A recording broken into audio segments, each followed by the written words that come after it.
Fête des mères 2023. La cruauté d'un homme et des services sociaux me prive encore une fois cette année de colliers de nouilles, de bisous, de tendresse, de mots doux. Encore une fête des mères sans mon fils. On ne le laisse même pas téléphoner à sa maman.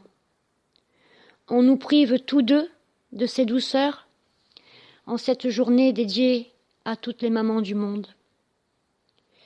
Je sais que mon fils pense à moi, mais son absence est dure. Pas savoir où il est une torture de plus. Et son père joue et sourit du mal qu'il nous fait, heureux de priver un enfant de sa maman. 7 ans qu'il me punit, pour l'avoir quitté, parce qu'il est un homme violent et insultant. Et 5 ans qu'il se sert des services sociaux pour se venger de moi, en retenant notre fils en otage. Il a menti aux tribunaux. D'ailleurs, il n'a même pas reconnu notre fils. Pourtant, grâce à ses mensonges et avec l'aide des services sociaux, il a obtenu illégalement la garde exclusive et l'autorité parentale exclusive. Parce que les services sociaux l'ont aidé à mentir. Et aucun d'entre eux n'assume leur erreur. Les services sociaux, quant à eux, n'assument pas de ne pas avoir vérifié des vérités.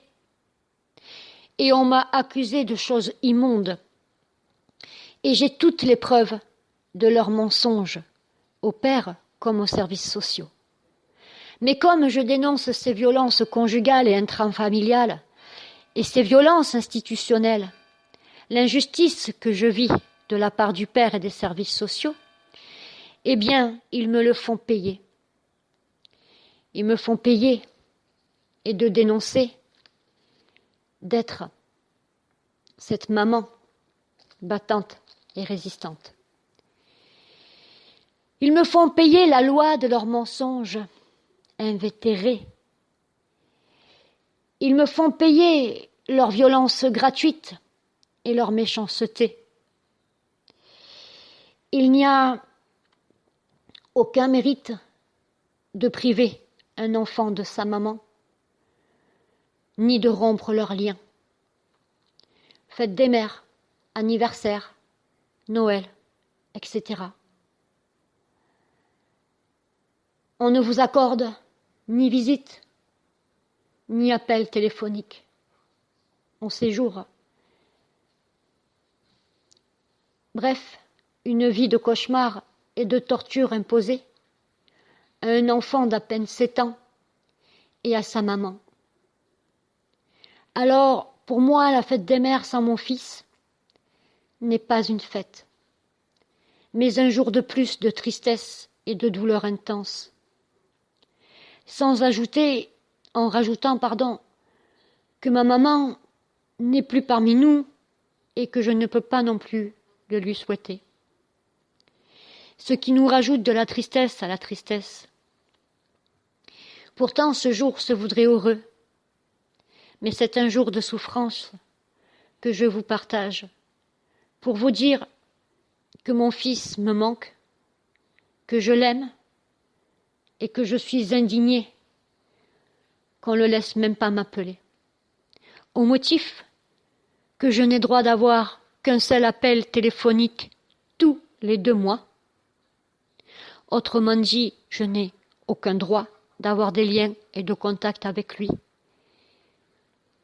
Ces motifs qui violent la loi, qui violent les droits en toute impunité, et qu'on me fait vivre comme un cauchemar jour après jour, jour après jour. Et où je peux prouver que le père, comme les services sociaux, retiennent mon fils en otage, où je peux prouver qu'ils m'ont volé mon enfant, qu'ils m'ont volé ma vie. Mais voilà, comme il y a des magistrats,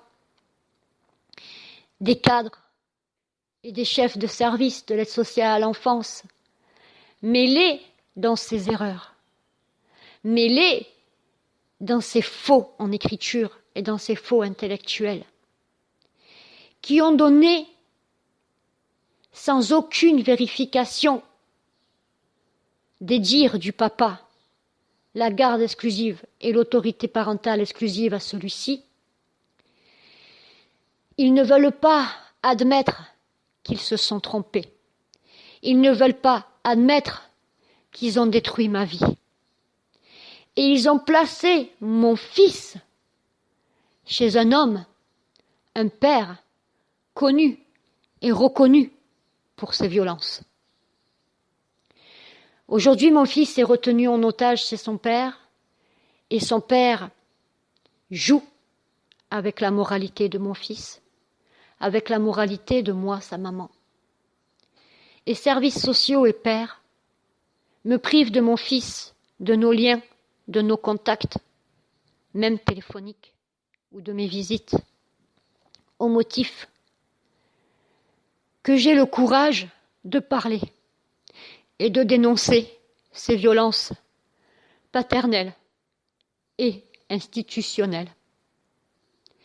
Aujourd'hui, on me prive de mon enfant en me demandant de travailler la séparation au motif que grâce à tout ça, ou à cause de tout ça, je suis devenue handicapée. Mais si vous regardez mon TikTok et que vous allez plus bas dans le fond de la page, vous verrez l'image de la femme et de la mère que j'étais avant. Et si vous allez dans les dernières publications, vous verrez la femme et la mère que je suis devenue aujourd'hui. Il n'y a pas photo entre le avant le désenfantement et pendant le désenfantement. Ce désenfantement qui est en train de me tuer, qui fait mourir une mère de chagrin, comme aujourd'hui, jour de la fête des mères, où je sais que j'aurai même pas un appel de mon fils. Son père, quant à lui, a déménagé récemment sans me donner sa nouvelle adresse.